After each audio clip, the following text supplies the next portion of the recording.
Psionics in the Palladium Books Megaversal game system work the same across all the different settings. It's a point-based system with a few general power levels. It's also reasonably easy to use in the game and quite versatile, even compared to the full range of spells, wards, circles, runes and rituals of the magic system.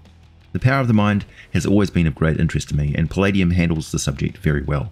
So settle back, grab yourself a tasty beverage, it's time to get deeply nerdy.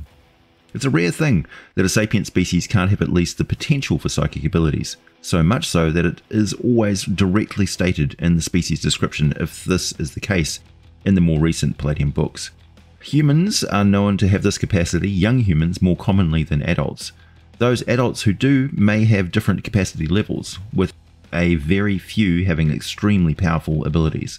Other species in the Megaverse are synonymous with psychic power, such as the Noro of Phase World setting in the Three Galaxies. Increased technological abilities are not always associated with increased psychic powers. Still, it seems to be a common evolutionary trend that the more evolved species will have a higher level of intellect, and with it often comes increased psychic tendencies.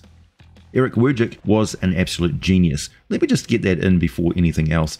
He was the creative powerhouse behind a lot of the fundamental aspects of the Palladium RPG system. I mean, if you've not read all of the Teenage Mutant Ninja Turtles role-playing game sourcebooks, you really should do so if you can get hold of them.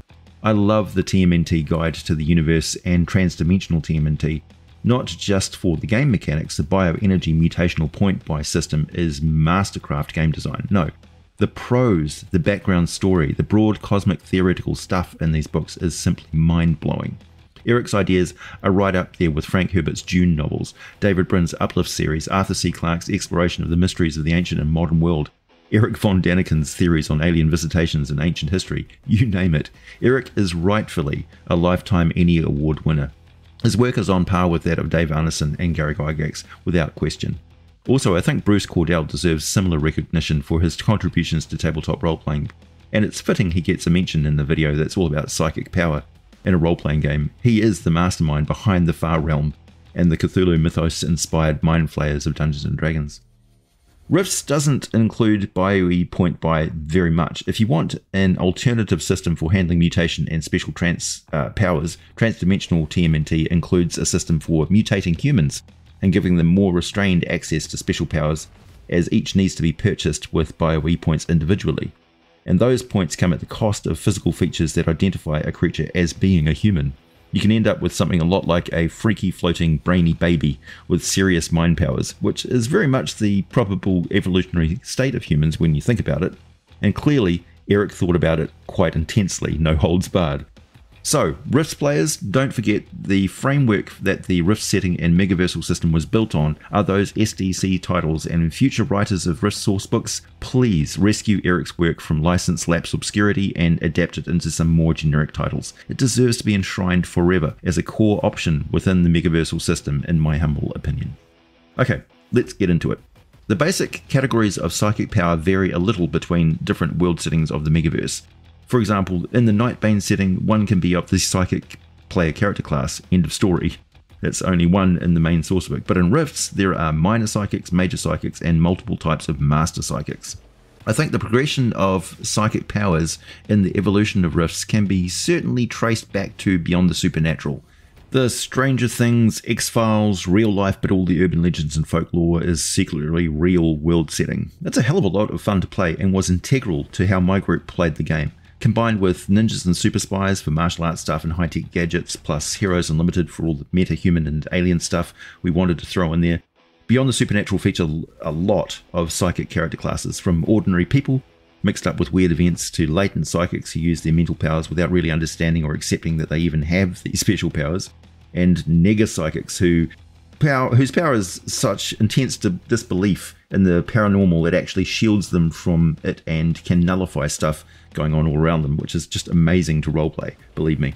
The nuts and bolts of psychic power are potential psychic energy, or PPE points, inner strength points, or ISP, the character's psychic outlook, their mastery of different psionic powers within the different power categories, and their level of experience. So let's go over these terms in more detail. Latent psychics don't feature in Rifts. They are from Beyond the Supernatural and represent the fact one doesn't learn psychic powers in the Palladium system one is born with them. Latent psychics are born with the potential for psychic power but never develop or truly master any of it. It may come in flashes at times of extreme stress, or manifest as unusual sensitivity to supernatural goings-on that normally only animals and children can pick up on. Minor psychics and major psychics fit into the niche of those who have natural-born psychic powers. About 25 to 40% of all humans on Rift's Earth have some capacity for psionics, but if you want to try your luck and roll for it during character creation, you can. You need to roll percentile dice and get below 26% for minor psionics or below 10% for major psionics. The other option is to pick an occupational character class that assumes the character has at least minor psychic powers, such as the Cyber Knight, the Operator, and those with cerebral cybernetic implants called Crazies. Other than that, you will need to be a racial character class with automatic psychic abilities or a psychic character class. In the game system, we shorten these terms to OCC, RCC, or PCC, so we can confuse D&D players with our techno jargon. Minor psychics must pick from the categories of sensitive, physical, or healer powers and get 2 different abilities from that category only. They also have a pool of inner strength points, or ISP, based on their mental attribute called mental endurance, basically their brain constitution score or willpower, and add up to 12 points to it, gaining up to 6 additional points per level of experience. So not a big deal. You can select any occupational character class on top of this. Major psychics ramp this up considerably. They select up to 8 abilities from one power category or 6 abilities from any of the 3 categories available, a trade-off for that versatility. The major psychic gets up to 24 points on top of their mental endurance score in inner strength points, and adds up to 7 per level of experience. However, while they can select an occupational character class as per usual, their skill bonuses are all halved, and they only get half the usual number of skills normally learned in relation to that occupation, because they can't split their time between learning psychic abilities and academic skills perfectly. Their schooling always suffers. Plus, if they are citizens of the Coalition states on Rift's Earth, they have to get microchipped and registered with the Coalition government, which can be a real pain in the ass. The next level of psychic power are what we call the Master Psychics. A player selects from these psychic character categories, and they don't need to worry about occupational character class stuff because their profession is Master Psychic. But there are many flavors. First though, I would like to mention this fun character class from Beyond the Supernatural, and excuse me while I get the pronunciation right here, I've already said it before. They are called a Nega Psychic, a negative psychic. In Warhammer 40k, this was similar to the Null characters. These are individuals who are so adamantly denying the existence of the supernatural that they will just shrug off all kinds of stuff, walk through magic barriers, resist spells, ignore psionic attacks, and can cause a suppression effect on supernatural creatures and characters or techno-magical devices around themselves, which can be hilarious and is one of my favorite character types to play in Beyond the Supernatural. They also finally showed up in Rifts with the addition of the Psyscape sourcebook, and we get an additional type called the Psi Nullifiers, which is much less problematic for me to pronounce. Thank you. In Rifts, we have the general purpose Master Psychics called Mind Melters. We have bioorganic manipulators called Mind Bleeders. We have pyromancers called Bursters, Psi Druids, Psi Ghosts, Psi Slayers, Psi Techs, Psi Warriors, Zappers, Psi Stalkers, which are one of the main character classes in the Coalition states, which are very cool and usually get to work with mutant humanoid canines called Dog Boys. And there are probably others I've missed, but you get the idea. There are a lot of options, each with their own quirks and coolness.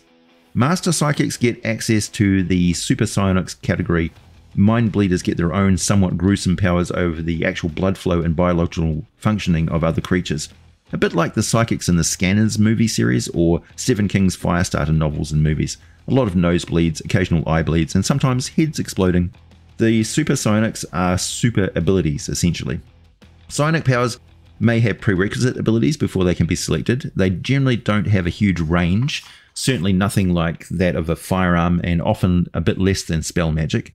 They have a duration limit, even if that is based on their mental or physical endurance, and they have an inner strength point cost and often a saving throw that a potential target gets to make, based on the target's own resistance. Master Psychics usually have special abilities for various aspects of those traits, and also special resistances and such of their own. I won't go into detail on all the different psychic powers, as there are a lot of them. plenty enough to make the Meister Psychics some of the most versatile and fun characters to play in the game. Palladium Psionics rules have been around a long time. They've stood the test of decades of gameplay with relatively few changes and nothing really dramatic, which is amazing considering they hold up perfectly fine today. So back in the 1980s, you can imagine how advanced and easy to use they were compared to Dungeons & Dragons. Palladium continues to crank out fantastic world and dimensional sourcebooks. They don't concentrate so much on adventures, but usually provide a lot of short and easy to extrapolate game ideas in the format of a hook, line, and sinker. The hook is the situation that draws the player characters in, the line is the setup, and the sinker is the twist or special feature of the adventure.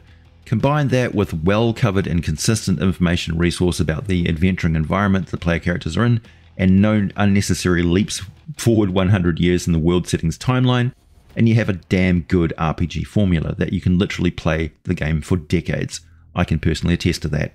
Now, if you'd like some bonus content on the subject, head over to my Patreon page, linked down below, and I'll have a bonus video for you reviewing the Skyscape sourcebook for the Rifts RPG and the horrifically powerful alien intelligence known as Nixla, the Harvester of Souls. My name is AJ Pickett. As always, thanks for listening, and I'll be back with more for you very soon.